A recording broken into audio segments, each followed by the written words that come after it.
王道立于德，霸道求于利。霸者虽能辟田野，食仓廪，终是以利服人。严刑罚，明法令，威令行事，尊君卑臣，故能兼并天下，可成大国。然而此般行事，一生尽力暴虐之心，天下无亲，人伦皆丧。宗庙有覆亡之危，礼数有崩坏之险。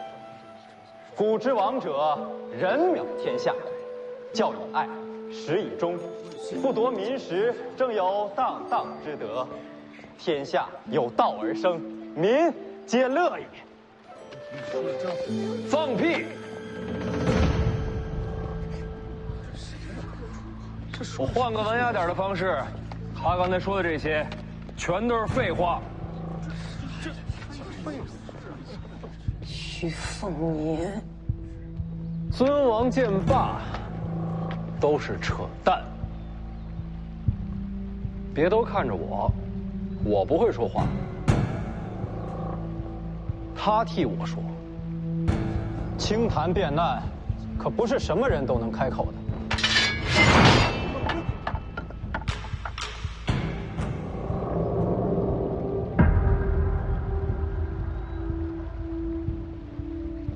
你说你的，谁不让你开口，我就不让他开口。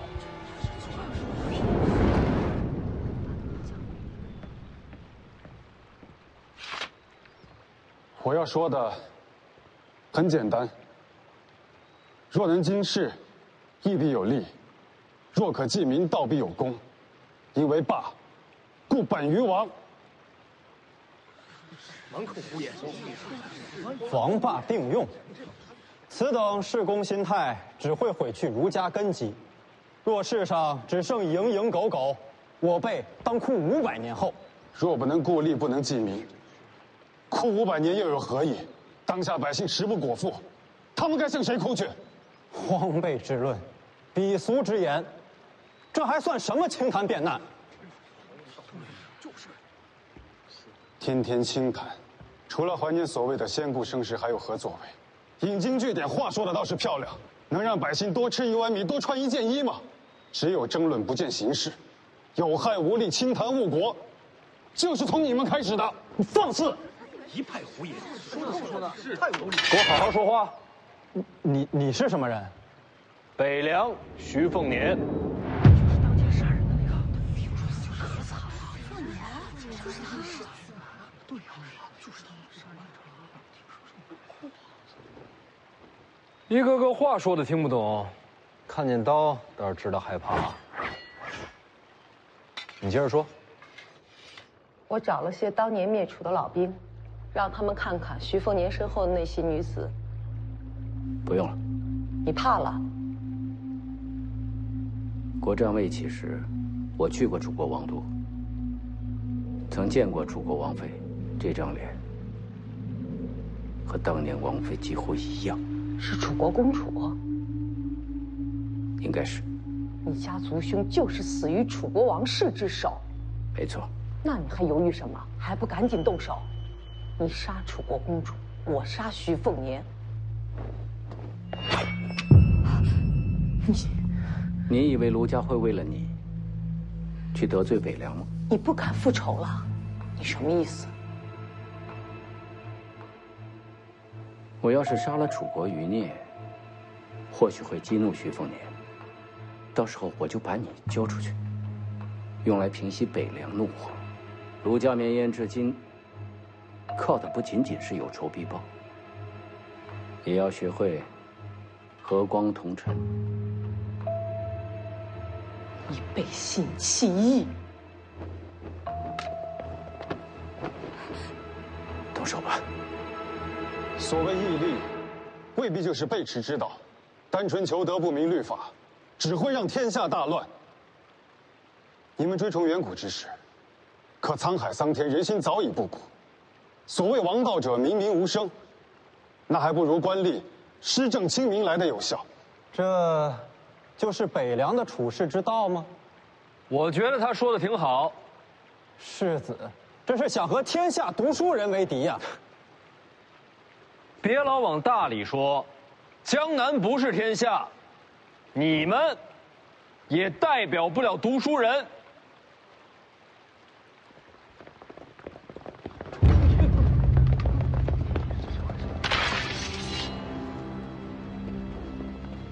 小叔，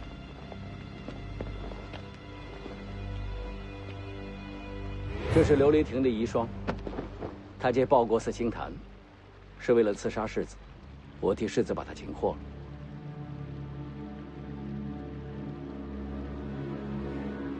那我是不是应该谢谢先生？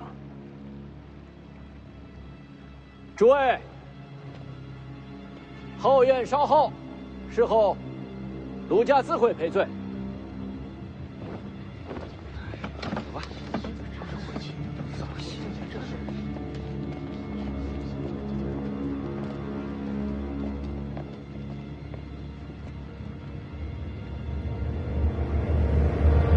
世子和江南文坛闹翻了脸，京城那边应该放心让你接手北凉了吧？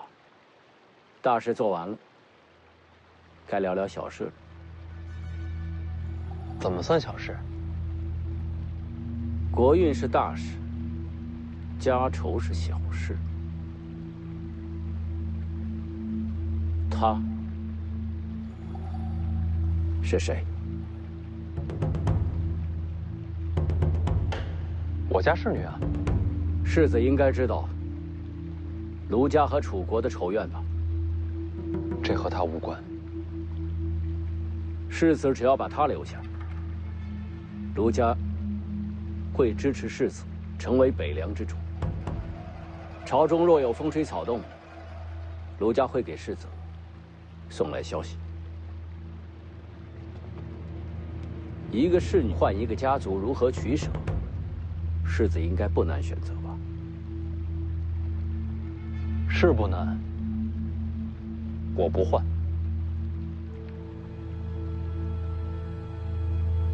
你不劝劝他吗？小叔这些年对我的好，我都记在心里。任何其他事情，我一定站小叔这边。唯独凤年的选择，我从来不劝。他选择什么，我就支持什么，不然怎么算得上姐弟呢？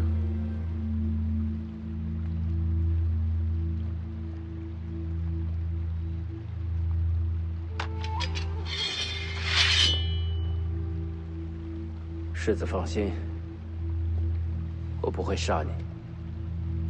把他拿下，我会亲自送你离开。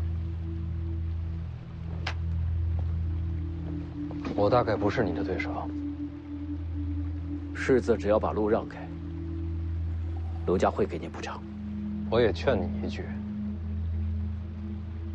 你敢动他，我会穷尽一生毁掉卢家，说到做到。当年灭楚之战，卢家是死了一个嫡长子，但为这一个人，换家族覆灭，值得吗？当年要不是族兄，我这条命就没了。我明白了，那就战吧。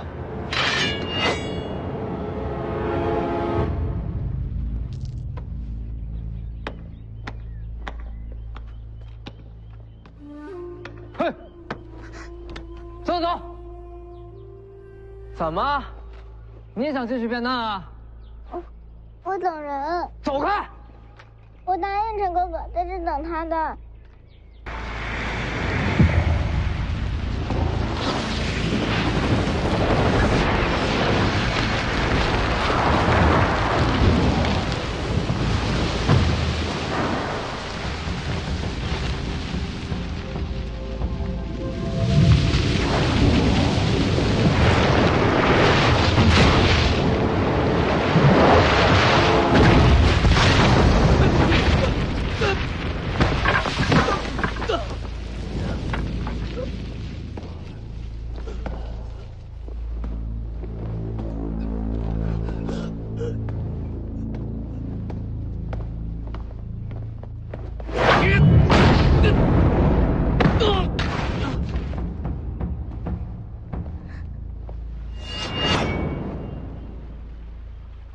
世子学武不久吧？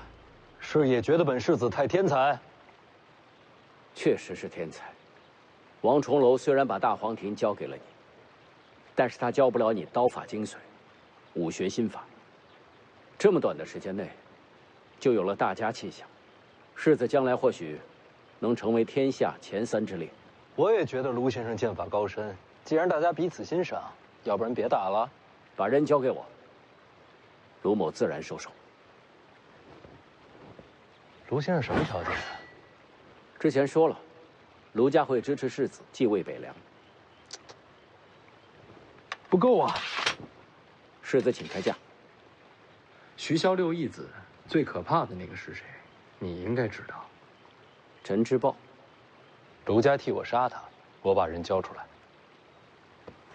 陈之豹深得北凉军心，武功心术都是卓绝，不好杀。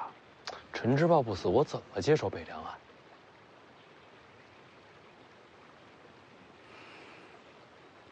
好，我答应你。最好立个字据。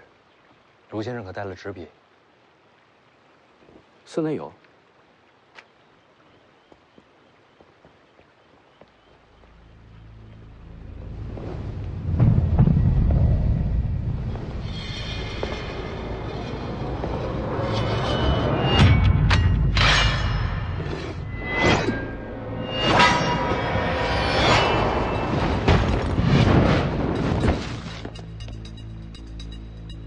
你们先出寺，找宁峨眉他们会合。报国寺被围了，出不去。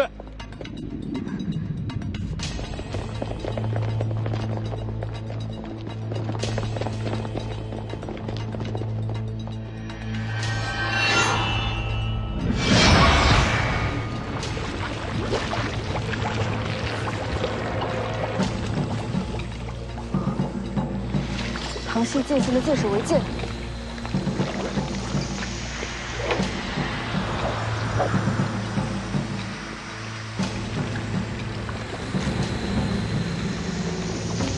我还以为这外号说的是铸剑之术，既是铸剑之术，也是用剑之法。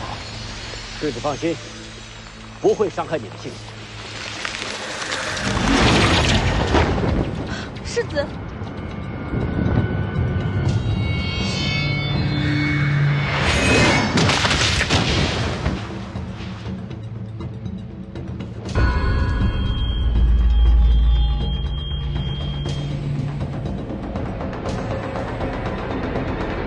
绣青蛇，剑神把这个都传给你了，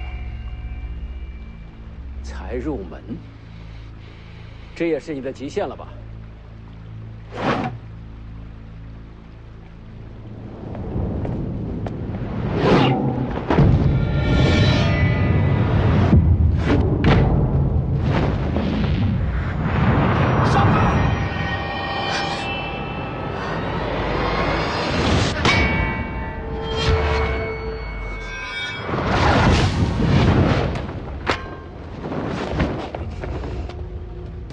谁？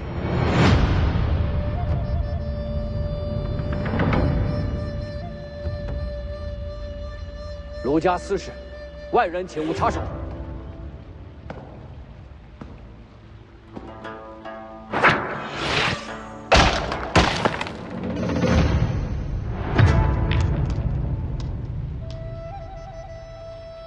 阁下，这是什么意思？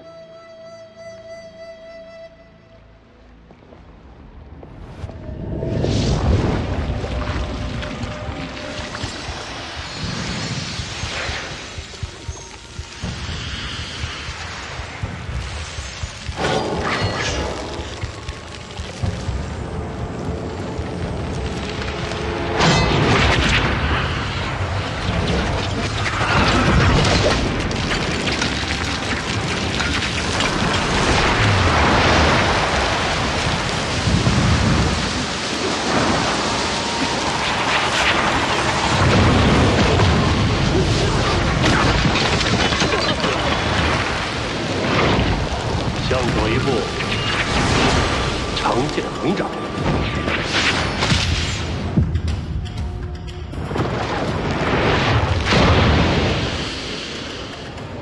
翘何党，挥两步，建成手势。你能看穿人心。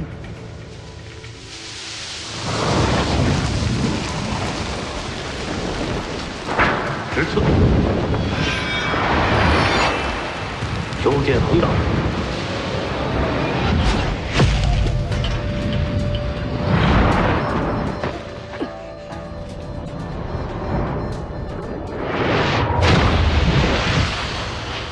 后退3步，我偏要多退一步。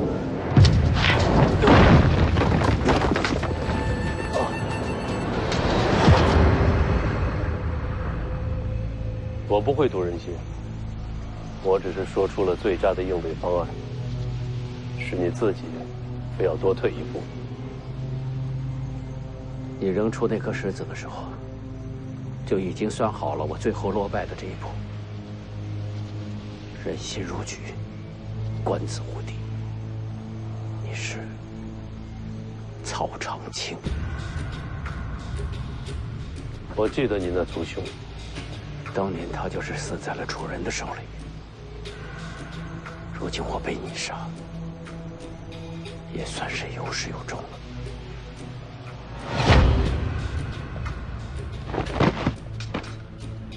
下杀手了，只是昏迷。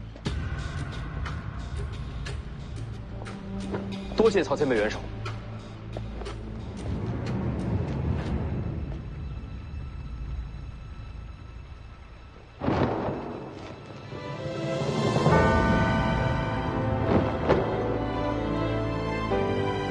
西楚罪臣曹长青，参见公主殿下。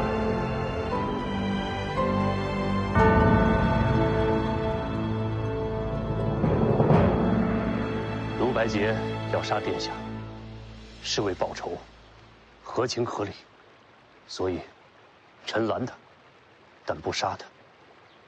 然而，殿下千金之躯，徐凤年却当作侍女，此等羞辱，臣感同身受，无内如焚。殿下流落敌手至今，臣未曾得闻，是为重罪。有幸今日重逢，就用徐凤年人头替殿下解恨。你认错人了。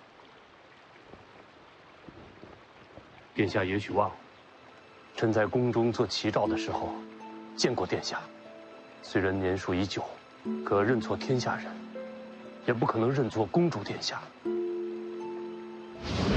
公主，您慢一点。小公主，慢点儿。齐战叔叔，你快来追我呀！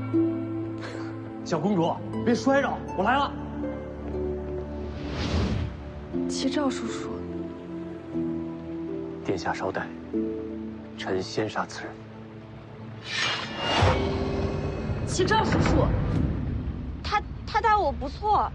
殿下被蒙骗了。怎么了？世子心情不好。世子院里丫鬟众多，但他真正放在心里的，唯有江宁。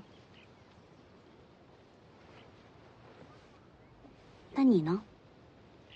我只是普通侍女，世子待我和其他人并无不同。你对他呢？你这是在担心我会和江泥争？前半生我是死士，现在我是世子侍女，仅此而已。你心里就没喜欢过他？死士没资格动心。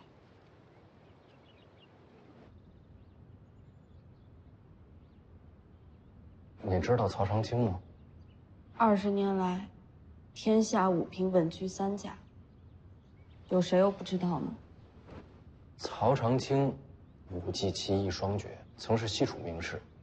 西楚亡国黎阳一统之后，曾刺杀黎阳朝重臣不下20余人，3次入京，2次杀入皇宫，面对2朝天子。最近的一次，离当朝皇帝只差50步，最后终究没杀成。若不是人猫寒雕寺护驾，那回说不定真让曹长青取了天子首级。就算没有韩雕寺，也会有别的高手。这50步就是天堑。20余年围杀，曹长青安然无恙，天下前3，何等气魄！突然提起他做什么？曹长青为什么要杀皇帝？或许他也有家人和朋友在亡国之战被杀，又或许他心怀故国，想为故人复仇。那又怎么样？若是如此，他或许能护你周全。你要赶我走？我仔细想过，徐骁为了北凉无所不用其极，你的身份或许是他的筹码。所以你就要送我走？只是一说，曹长青行踪不定，哪那么容易遇见？就算遇见了，我也不走。为什么？谁知道他是什么样的人？或许他是个只会杀人的疯子。曹长青素有曹青衣之名，一袭青衣，雅气风流，怎会是疯子？那万一他保护我要收费呢？我这么穷，我可不走。待在我身边危险。我才不怕，我有神符。你不是借给李前辈了吗？那我也不走，谁知道你又有什么诡计啊？就算要走，我也得先杀了你，才走单行。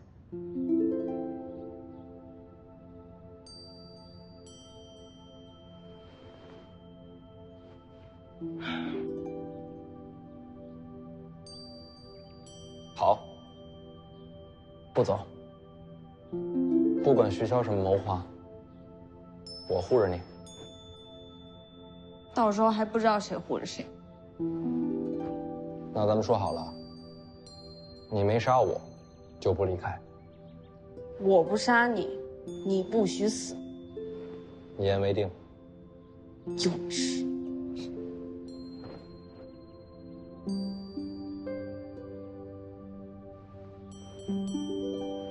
东西搬到后面车上。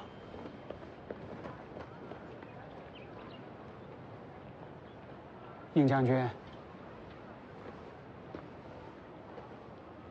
那女刺客恐怕还没死心。这一路，劳烦将军多留心些。知道。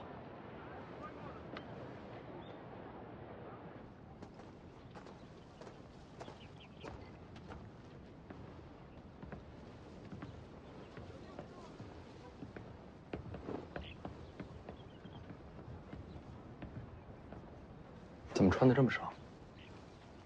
今天不觉着凉。今日报国寺聚集了江南文坛半数才子，想好怎么斗嘴了？真要变难或许不行，捣乱还不容易吗？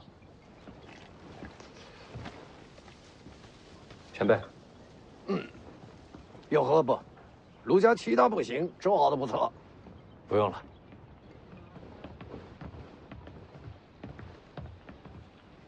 小叔，世子找我。是。一个呢是跟卢先生当面告别，这些日打扰卢家，总要道谢。姻亲之好，不必多礼。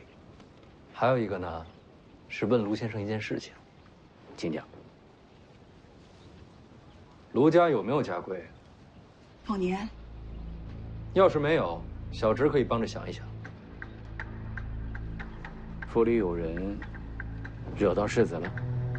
我听说这些日子，卢家连下人都对我姐没有好脸色，平日里钱银柴炭各种克扣。若是卢家不方便，我北凉可以每月寄些银子过来，不让卢先生为难。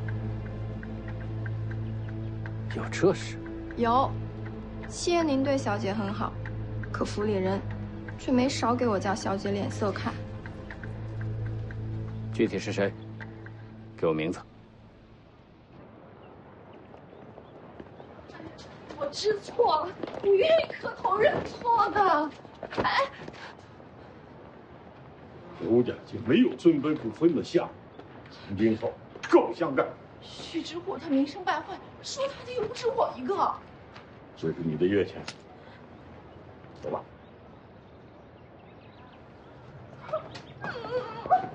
他这是对大小姐不敬啊！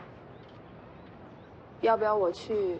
世子行事自有准则，别自作主张。当我没说。不管其他人怎么说，你是我卢家的儿媳，再遇到这种事情，直接告诉我。小叔平日对我多有照顾，我心里明白。还有事吗？这是做什么？这么多年，卢先生一直把我姐当做自家人，这情分，徐凤年不敢忘。我们卢家自有家风门规，不用你谢。那小侄就告辞了。我送他出城，稍后便回。稍等。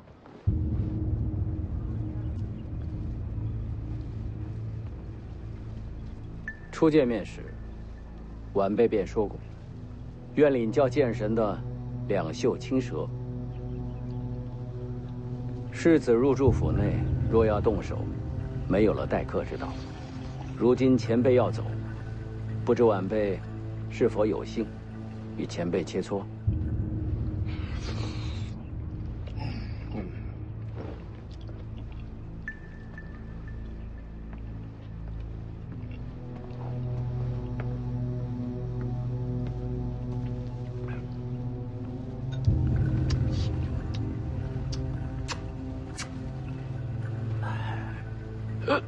来吧。现在？不是你想切磋吗？与剑神交手，乃人生幸事。前辈稍待，晚辈沐浴更衣，焚香养剑，这样才能使出最好的剑法，不至于留下遗憾。那你去吧，我等你。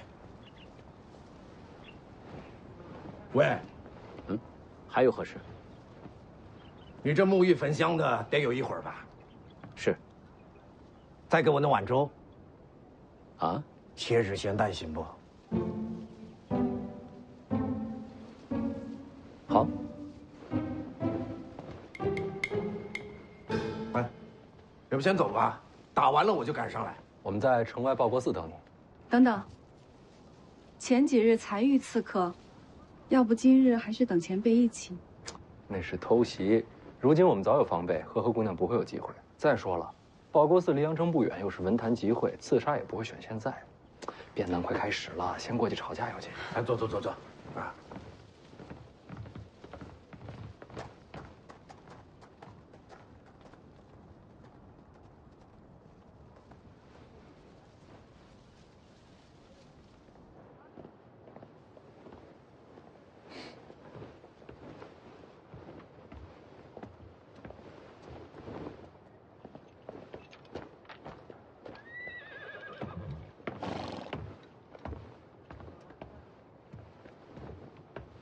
习惯，我们进去吧。稍等一下。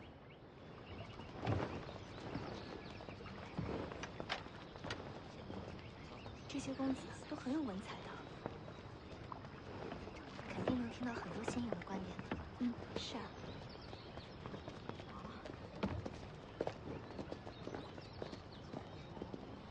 世子，没事吧？一路出城，没人跟踪。可算出城了。你们跟我一块进报国寺，这儿人多眼杂，卢家的人不参与变难，寺里反而安全些。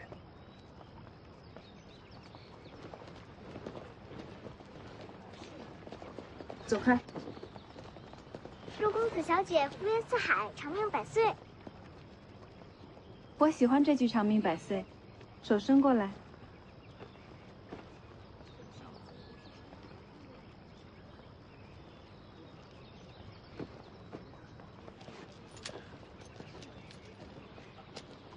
收好，谢谢。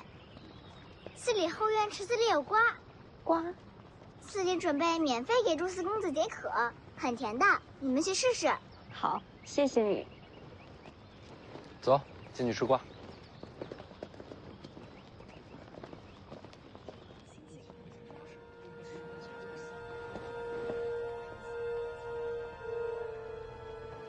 没见徐凤年。就在寺外，我快马加鞭才赶到他之前。那就按咱俩说好的，如果真有西楚余孽在他身边，你杀楚人，我杀徐凤年。等着看结果吧。你用白虎脸的刀切瓜，他又没在。你来。待会儿给他拿2个带回去就行。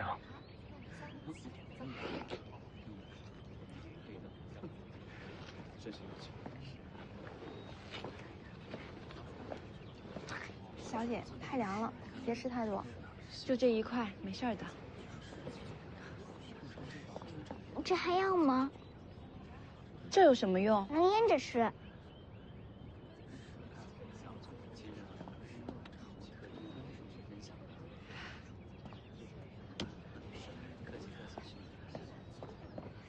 他不会拿的。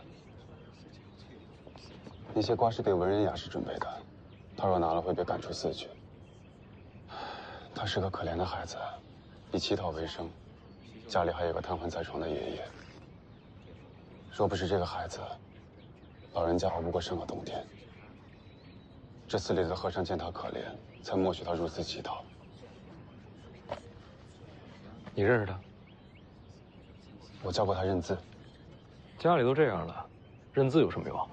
读书认字才能明理通识。命运若苦，唯有自救，才有一线生机。你怎么不吃瓜？我也不能吃。瓜不是给文人的吗？我不是文人。那你是什么？穷酸。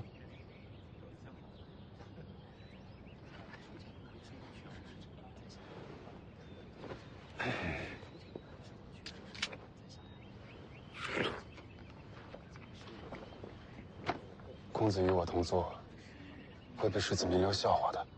我是草包，被笑话打得习惯了。那公子倒是一个光鲜的草包，金玉其外罢了。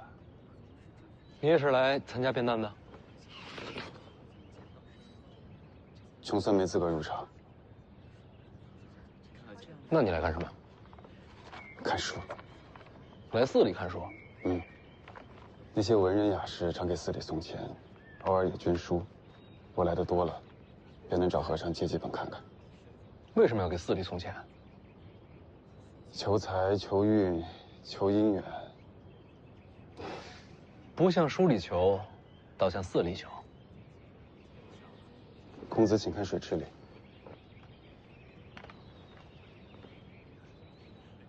佛法求智慧，求解脱，跟往池里扔钱有什么关系啊？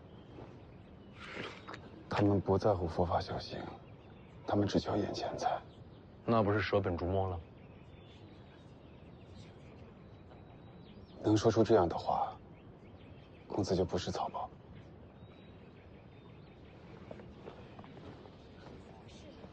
阿弥陀。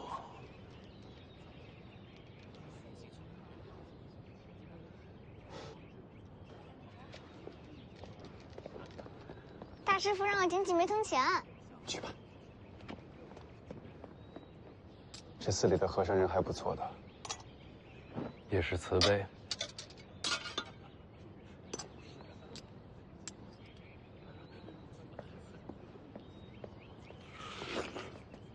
小姐说变难快要开始了，该过去了。嗯。你真不去？不去了，会被打出来的。走吧。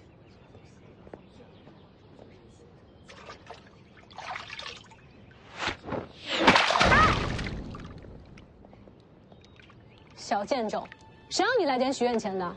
寺里说只捡几枚，不打紧的。还敢顶嘴？真的，让你顶嘴。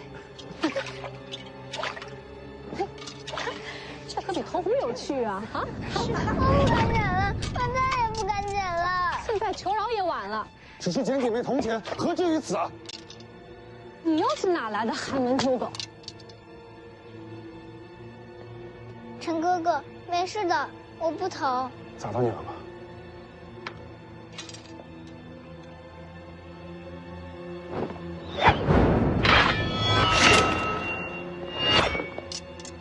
你又是谁？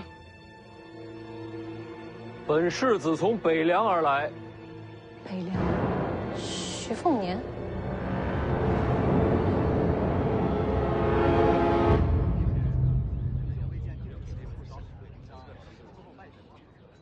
他没来。他应该已经在寺里了。那他为什么不来变难？今日报国寺，还有什么比这个更重要？在场都瞧见了，你偷袭本世子，图谋不轨，我无奈之下只好拔刀反抗。我砸的是他们俩，还信口雌黄。知清谈变难，全江南文士汇聚此地，你怎敢行凶？就不怕国法吗？你知不知道琉璃亭死在我手里啊？就是他呀！这么多天了，府衙也不找人，我想这是江南太好客，我多杀一个也无妨。这和好客有什么关系？不可！你要救他？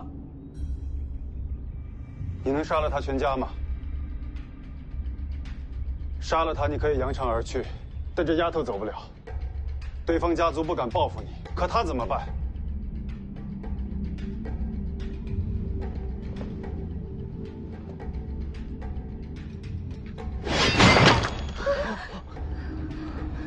我走了之后，你要是敢找他们麻烦，我就回来，明白吗？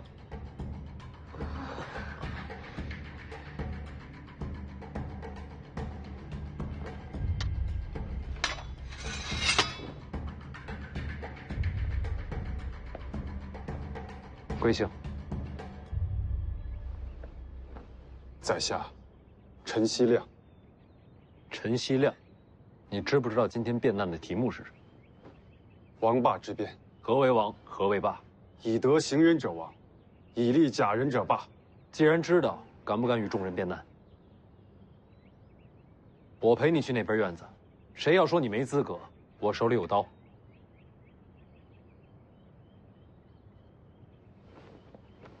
你先回家吧。不，我跟你一起走。那你在寺门口等我，把鞋子脱下来晒一晒。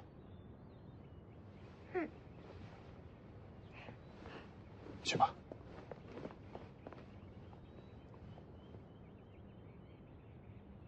我跟你过去。我以为你会拒绝。我不傻。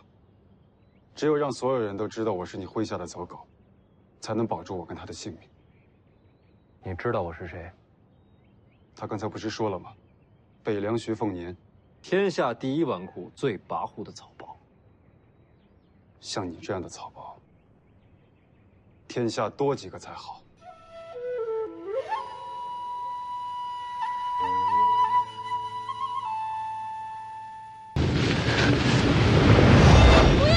徐凤年不该死。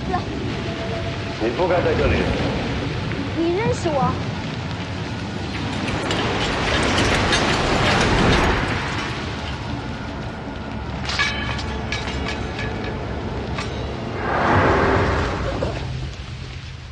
你母亲是大楚3000剑士之首，我自然见过你。晋安王把我当作棋子，刺杀徐凤年，但是徐凤年并没有杀我，他对殿下真的不错，并非欺瞒诓骗。若不是两人都为你说话，你已经死了。殿下还活着，实在是天佑我大楚。是父皇求徐骁留我性命。就凭这一点，我可以饶徐骁一次不死。你真有这本事，这些年怎么从没去过北凉？兵者必时急需，北凉为兄弟，不可轻闯。你连皇宫都闯了。北凉之险，远胜离阳皇宫。你怕北凉？哼！若知道殿下在北凉，我早就去了。殿下，这些年您受苦了。我其实还好。殿下看看还有什么要带走的？带走？带去哪儿？当然是随罪臣归楚了。西楚早就灭国了，可楚人犹在。这句话说的不只是你吧？当然，不仅仅是我。大楚幸存之事，已然汇聚蜀地，如今蜀地纷乱四起，这些人都是您的臣民，他们绝望已久，他们在等公主带他们回家。不行，我不放人。我没问你，他是我的。谁是你的？让开！他要将你，我没让。换成是你也一样。我曹长青要带人走，天下谁能挡我？两袖青蛇，李淳刚。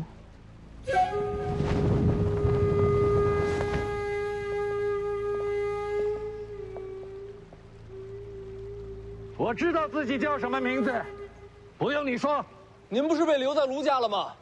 你以为我老人家那么容易被骗呢？你一直都在。对上卢白金的2刀，马马虎虎有点样子，之后就乱七八糟了。带一边去，回头训你。今天就算是王先知亲临，也休想拦我。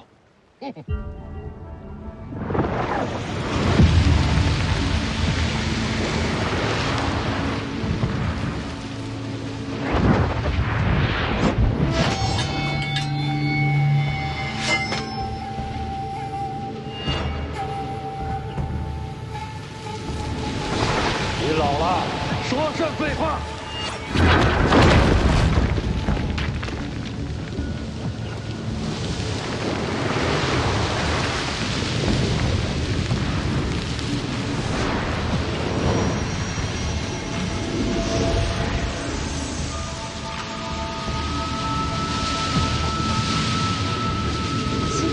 齐赵叔叔，殿下，能不能不要动手？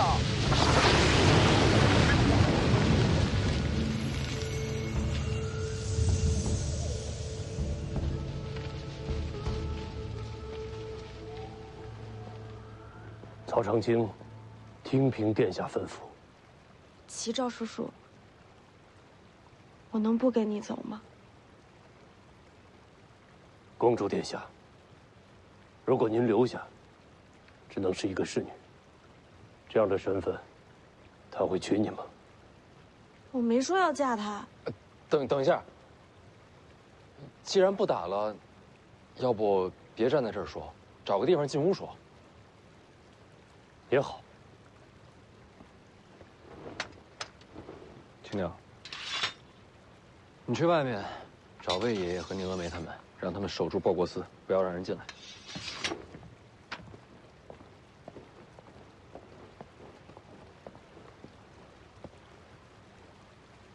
我死之后，请世子放过4万那个小丫头。你为何会死啊？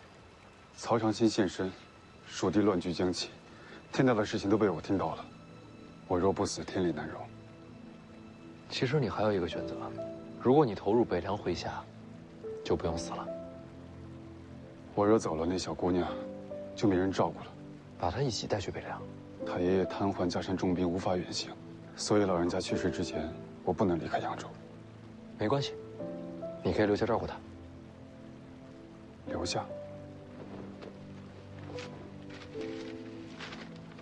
拿着，这些钱可以给老人治病，等老人病好些，雇辆马车一起来北凉。你的意思是让我走？没架打，你留着也没热闹看。你就不怕我传扬出去吗？我要用你，就会信你。陈希亮，见过主公，请主公在北凉等我。不管多久，北凉会等你。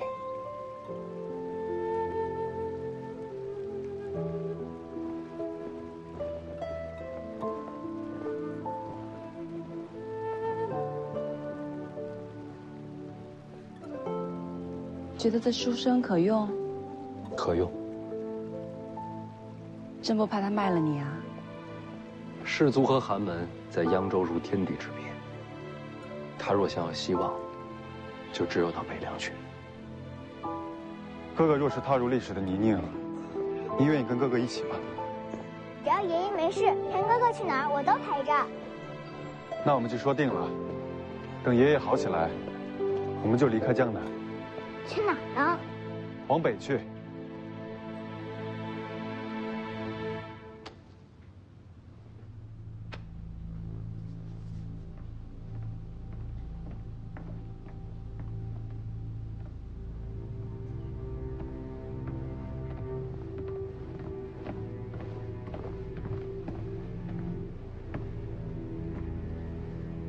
见过宰府。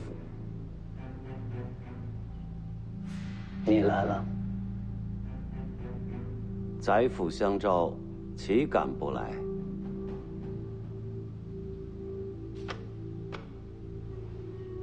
宰府好享受啊！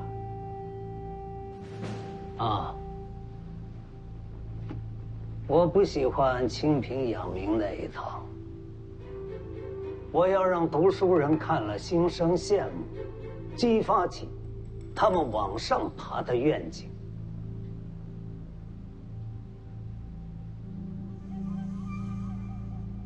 不认同？这种事儿，我哪敢评论呢？我听说曹长青出现在扬州，有这消息。最后见到，好像是往阳城去的。徐凤年也在阳城。或许可以造势吧。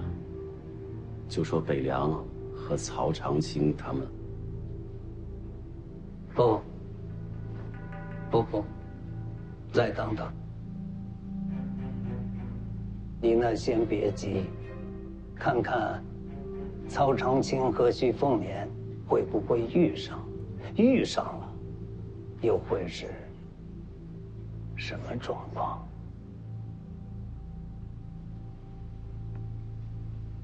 好，有消息，尽快的送过来。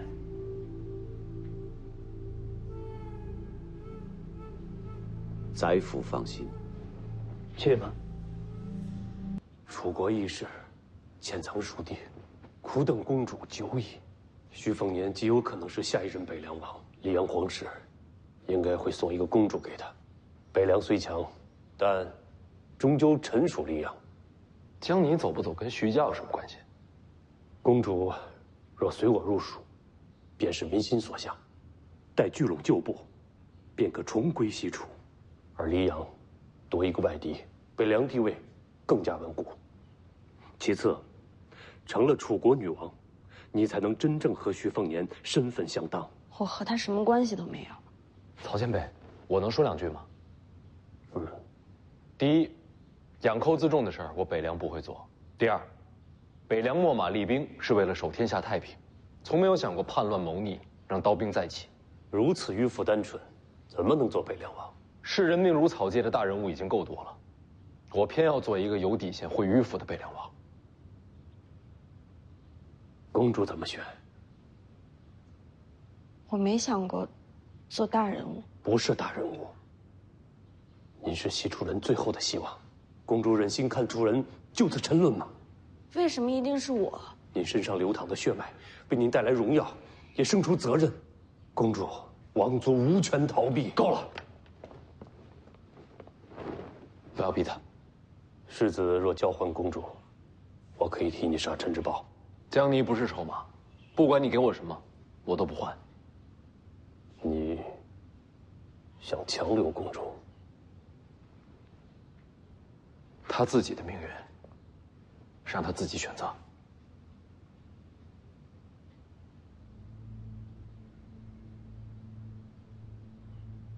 你想过回家吗？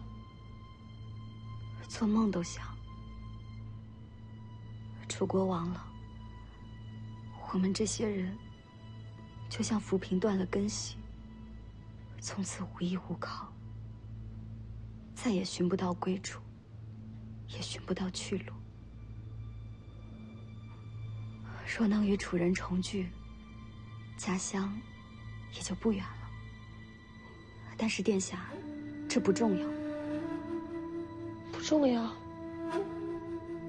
你有你自己的人生，你不欠我们，因为你不仅仅是公主殿下，你还是我的朋友。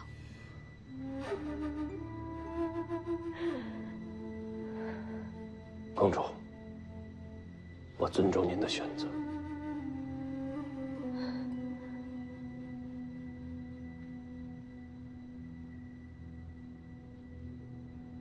我和你走。江宁，其实我习惯了当一个侍女，每天读书赚钱，几枚铜钱，买些胭脂水粉，我就能开心好久。偶尔偷吃糕点也不会让你发现。这样的生活很简单，可是我很喜欢。喜欢就留下。可是齐兆叔叔说的对，我有我的责任。太多人期待着我的出现，期盼着绝望里能看见光明。我经历过绝望，所以我知道这一点光明对他们来说有多重要。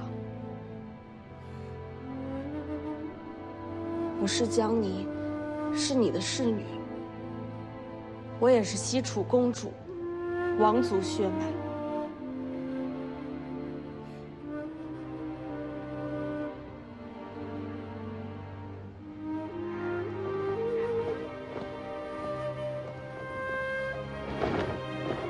罪臣曹长青，民女于右威，拜见公主殿下。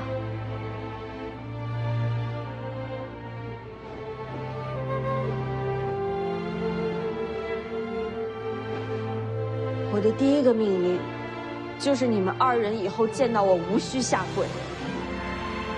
公主，礼数不可废。齐兆叔叔，你要抗命吗？罪臣不敢。公主，我们这就启程。我会离开，但不是现在。殿下何意？江南下一站是龙虎山。是。这次东行除了武帝城，最危险的就是龙虎山了。我想先与他同行，等离开龙虎山，我就随齐兆叔叔西去。我不是为徐凤年，徐家毕竟护我性命，这恩情该还他们。但是殿下，有2个问题。齐兆叔叔，请说。第一条，我已然露面，殿下就不可能再光明正大的和徐凤年同行，否则真成了北凉和西楚联手，溧阳皇帝不会放过徐家。那我假装和你离去，然后一路暗中随行。也好。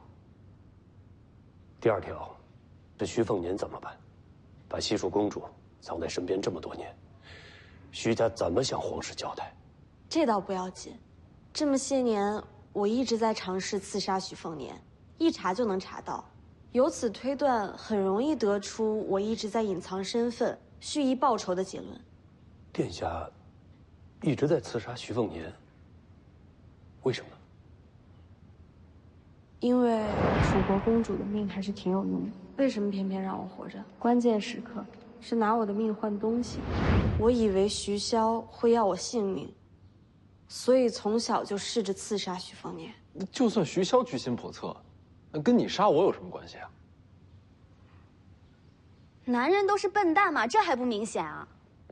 江妮知道自己会死，所以不停地刺杀你，是为了让你恨他怕他，是担心将来自己有一天真死了，你会难过啊。你的刺杀从一开始就是因此而起。先不说这个，我刚才一直在想另一个问题：若徐骁真要对我不利，那他会这么凑巧让我偷听到吗？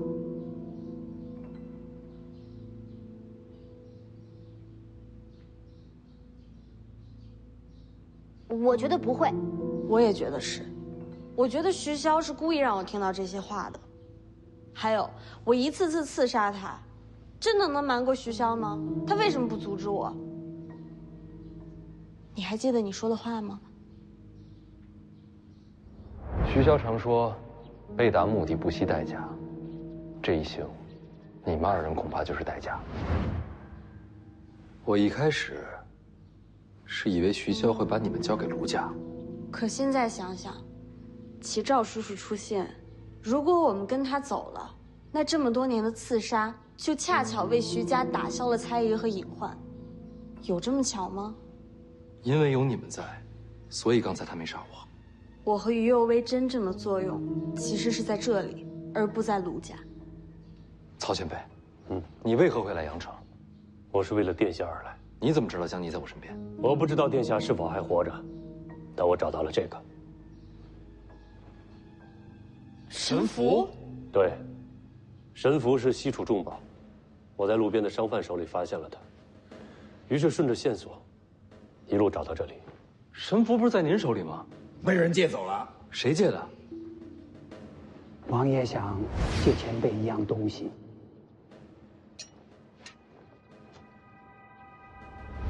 魏爷爷跟您说是徐骁找您借神符。魏爷爷与我同行，原来是为了这一刻。是徐骁设计一切。今日之后，你被带走，楚国公主再现，黎阳再生大地，而北凉的地位就越发稳固。飞鸟不进，良弓不藏。徐骁故意容忍公主刺杀，就是为了以后让全天下都知道徐凤年和公主势不两立。如此一来，皇室更加放心。这世袭罔替的北凉王不给我，还能给谁？这一切，都在徐骁谋划之中。这布局甚至从小时候就开始了。徐骁啊，是个好棋手。哼哼，你不是官子无敌，棋艺无双吗？怎么这会儿倒成了人家的棋子了？西楚覆灭，上一盘棋已经走到绝路。从那以后，我就没有再做过棋手。如今寻回公主殿下，重新开局，且看我与天下英雄失手。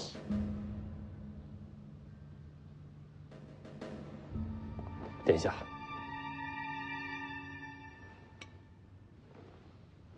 该走了，先造成您被我带走的假象。龙虎山之后，我才会真正离开。就这么走了，有点假。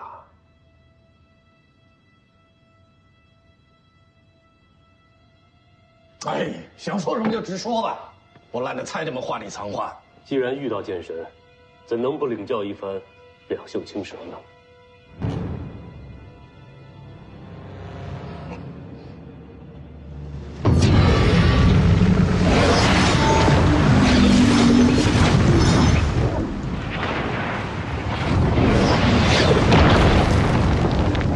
两袖青蛇，动手了。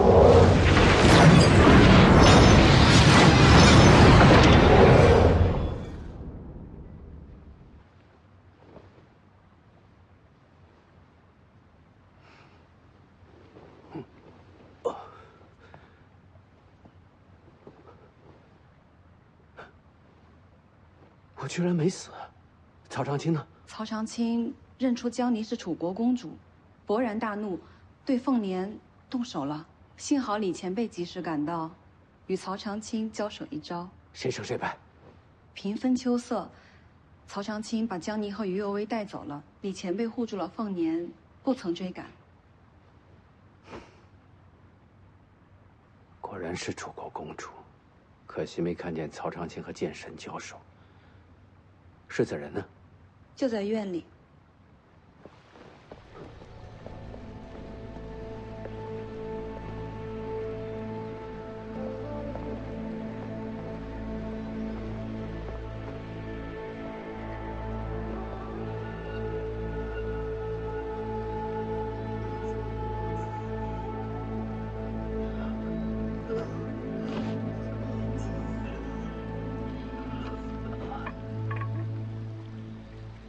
卢先生醒了。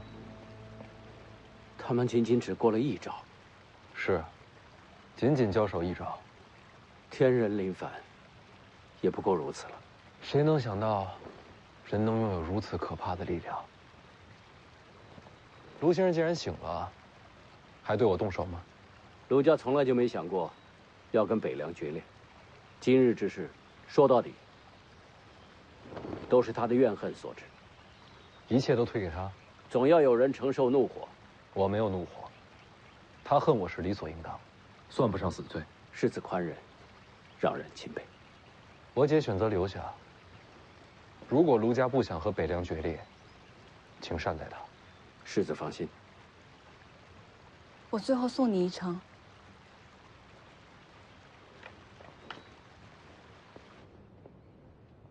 我在想一件事。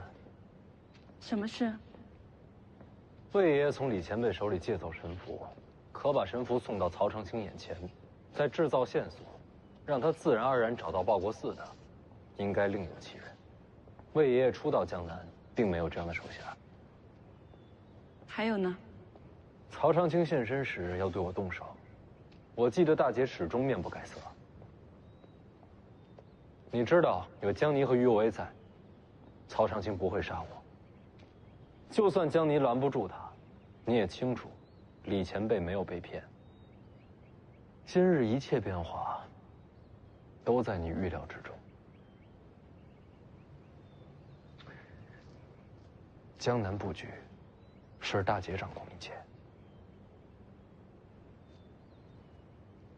我并没有掌控一切。女刺客对你下手，就不在我预料之中。当时真的把我吓坏了。你知道江泥是徐骁的戏子，是要送还给曹长青的。我知道。可你一直没告诉我。这些年，我一直看着江泥和你。我和你二姐相继离开北凉。从某种角度来说，是江泥陪你走到了今天。凤年，相信大姐。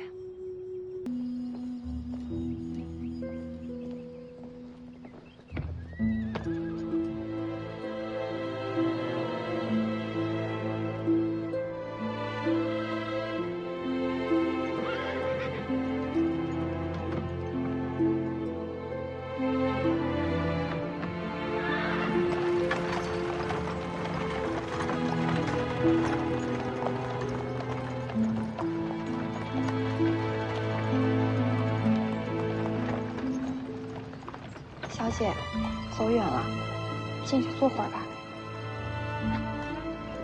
小姐，小姐，别喊，别喊，让他开心的离开。恐怕等不到回家了。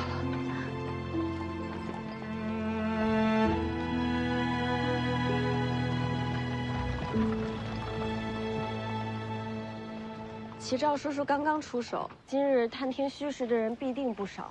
等过了今夜之后，我再偷偷回到车队里。殿下有没有想过，徐骁是故意把你留在徐凤年身边？你和徐凤年从小到大的羁绊，还能真吗？可人心不会假，就让我陪他走完龙虎山这一程吧。殿下，如果徐凤年在龙虎山遇险，救还是不救？为什么不救？如果我出手救他，就等于告诉全天下，徐家和西楚并非仇敌。到那个时候，徐凤年可就没有退路了。曹先生武功高，棋艺高，学问也高，就是对这女人嘛，不太了解。何出此言？徐凤年没有退路才好啊。到时候殿下就能把他一起带回西楚啦。齐赵叔叔，我想吃猫。你不要这么残忍吧？还乱说话吗？我说的都是实话。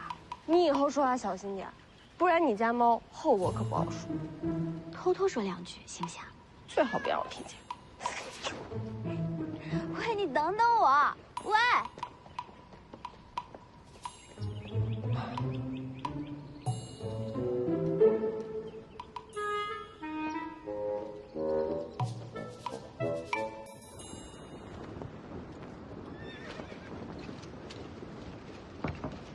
上去看一眼。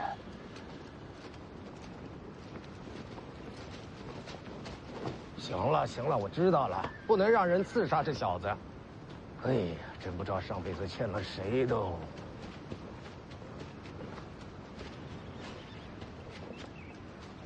江离不在，世子沉默许多。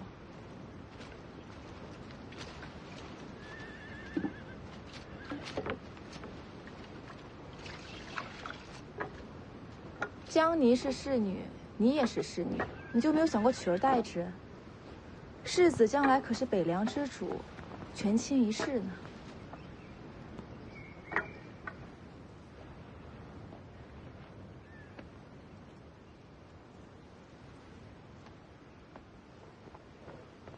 哎呀，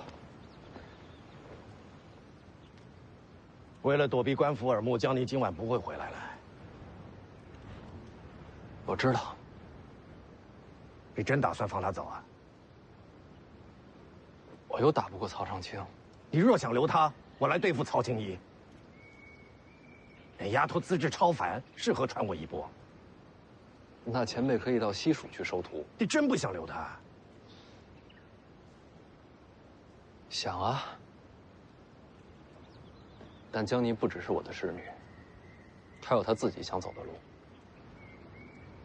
我不能把每个人都死拉在自己身边不放，这对他们不公平。蠢货！啊？十足蠢货！我吗？难道是我呀？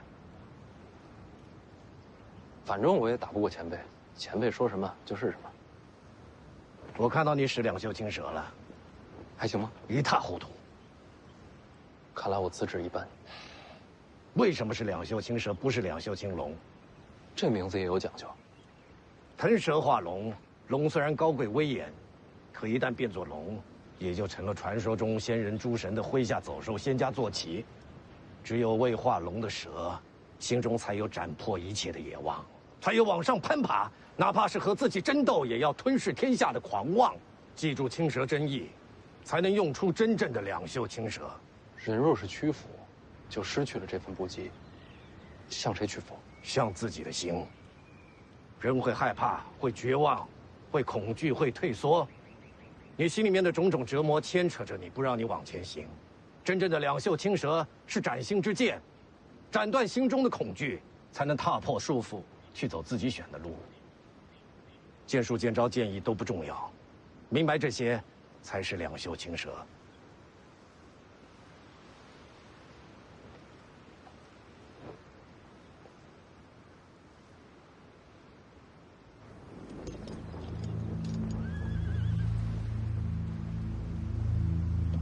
要想让人被我的功法所控制，最重要的就是乱其心神。这巫术在徐凤年心中弥足正对，通过图形影响人的内心情绪。这图中的天龙会占据他心底的依靠。换句话说，我要让巫术在他眼前再死一遍，说不好，他还会变成一个疯子。一个废了的徐凤年成为北凉下一代主人，这对皇族来说不是最好的结果。